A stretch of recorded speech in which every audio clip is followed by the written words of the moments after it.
Clonano il numero della caserma dei carabinieri di Vicenza e tentano di raggirare una settantenne di Tiene, ma la truffa non va in porto. L'anziana ha prima ricevuto un messaggio che l'avvisava di un presunto prelievo di 150 euro dal suo conto corrente e la invitava a contattare con urgenza il numero indicato per bloccare l'operazione. Le ha risposto un uomo, si è presentato come il maresciallo Matteo Civetta del comando provinciale di Vicenza.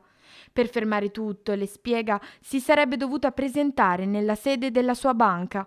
La signora si è insospettita, anche se effettivamente il numero di cellulare coincideva con quello ufficiale del comando di Via Muggia. Il falso maresciallo le ha fatto compagnia al telefono per tutto il tragitto fino alla banca.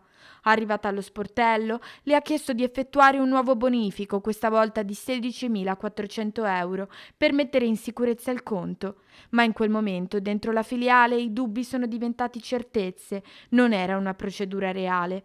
Il personale ha bloccato tutto e la frode è sfumata. La donna si è subito rivolta ai carabinieri che le hanno confermato il tentativo di truffa e sono riusciti così a sventarlo. L'appello ora è alla massima prudenza. Nessuna forza dell'ordine chiede bonifici o operazioni bancarie al telefono. In caso di sospetti, meglio riagganciare e chiamare direttamente i numeri ufficiali.